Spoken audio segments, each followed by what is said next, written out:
We're now going to discuss dimensions of data types. Okay? Data type refers to the type of value a variable has. Data types has size, which is the amount of memory that will be allocated to a certain data type. For example, an integer data type has a size of 4 bytes, which means if we declare a variable with type int, the compiler will allocate 4 bytes of memory for the variable. With regards to this topic, we will cover the following. First is the primitive data types and its sizes, the size of and the type ID operators,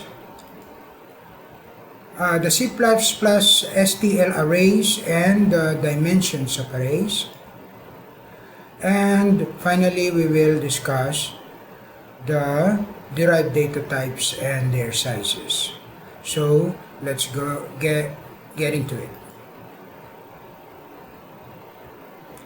Okay, the first one that we have discussed will be primitive data types. Primitive data types are basic data types which represents a single value. The table in the next two slides lists the primitive data types available in C++, as well as their sizes in bytes and the range of values. So here we have the following data types: int, which has a size of 4 bytes, and let me highlight it so it will be clearer.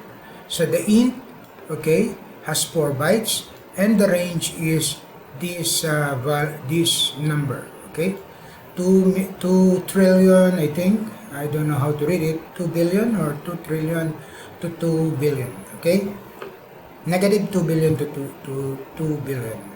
Then there is unsigned int variation of int, which is also 4 bytes, but this starts only from 0 because it is unsigned to 4,000 million billion. Yes, 4 billion, okay? And there's also an 8-bit int, which is in Java, this is called a byte. It is 1 byte because 1 byte is 8 bits. So, and the range is negative 128 to 127. And there's an unsigned int also with the value 0 to 255. So you get the point. There's a 16-byte integer, an unsigned 16-byte 32-bit, and an unsigned 32-bit, and 64-bit integer, and an unsigned 64-bit integer. Okay, so this is some of the types, some of the primitive data types. So we also have bool. Okay, bool that receives one. This is not byte. This is 1 bit because it's either false or true. In C++, false is just an integer number 0 and true is 1. So it receives only 0 or 1 or 1 bit. There's also a char type which has 8 bits or 1 byte. So the value range from 0 to 255. This is the value, but normally it is ASCII codes, okay? So there's also a sign chart. I don't know where it can be used, but it ranges negative 128 to 125. And there's the short, which is a good data type because it can be used for shorter integers, which sometimes is desirable.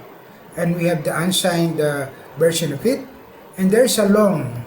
The long, this is the range, and it receives 4 bytes. There's an unsigned long. And there's also a long, which has this 64-bit value. There's also an unsigned long. And there's also a float.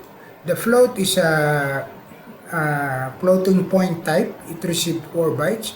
And this is the range of value.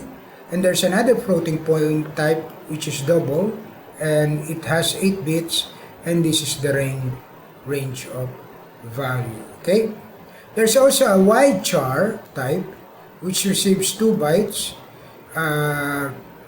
It can give a wider range of characters than the normal ASCII char. Okay? So that is the primitive data types that are available and to C++. Now we don't have to memorize all this. We just need to know the available type name, and we determine the size of in bytes, and except for the floating point types, we can also find the range of values using the next slide. Okay.